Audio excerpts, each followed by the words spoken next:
అన్న చూస్తున్నారు అన్న లోకేష్ గారు మాట్లాడుతూ రెడ్ బుక్ చూసిన ఎరుపు రంగు చూసిన భయపడుతున్నారు వైసీపీ నాయకులు కార్యకర్తలు అన్నారు. ఎలా ఉంటుంది అంటారు రాబోయే రోజుల్లో? అలా వాళ్ళ భయపడే రోడ్డు మీద వచ్చే అవకాశాలు ఉన్నాయంటారు లేవంటారు?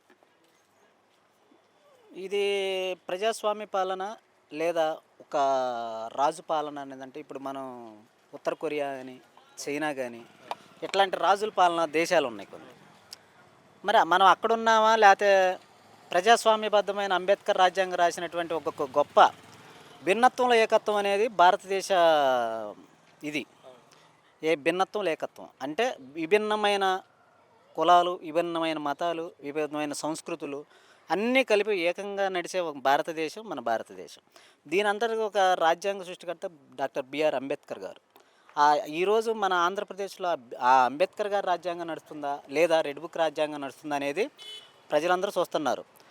ప్రశ్నించిన వాడి మీద కేసు ఈ మాట్లాడితే 111 సెక్షను, నేరపూరిత చరిత్ర లేనటువంటి వ్యక్తి కూడా 111 సెక్షన్ బట్టి నేరపూరిత చరిత్ర కింద చూపించడం, రిమాండ్కి పంపించడం జరుగుతుంది. ఇట్లాంటి పాలన అనేది ఇప్పుడు అధికారం అనేది ఎవరికీ శాశ్వతం కాదు.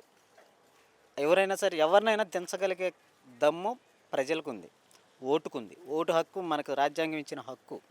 దాని మీద ఎవరికైనా మనకు ఓటు వేసుకునే హక్కు ఉంది.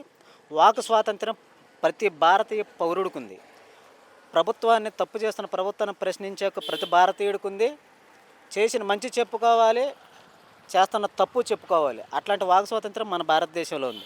కానీ ఈరోజు మన రాష్ట్రంలో అలాంటి రాజ్యాంగం జరుగుతుందా? అంబేద్కర్ రాజ్యాంగం నడుస్తుందా? కాదు, రెడ్ బుక్ రాజ్యాంగం నడుస్తుంది. ప్రశ్నించిన వాడి మీద కేసు, వాళ్ళు అభివృద్ధి చేయరు. చర్చించిన వాడి మీద కేసు. ఇలాంటి పాలన అనేది ఎవరికైనా అది హేతువైన చర్య. దీన్ని ప్రజల తరపున మేమందరం ఖండిస్తున్నాము. ఇది సరైన పద్ధతి కాదు. ఎందుకంటే ప్రజలు నాడు 2019లో జగన్ గారు ఎన్నో హామీలు ఇచ్చారు కాబట్టి 151 సీటుతో ఆయన గెలిపించి చేశారు.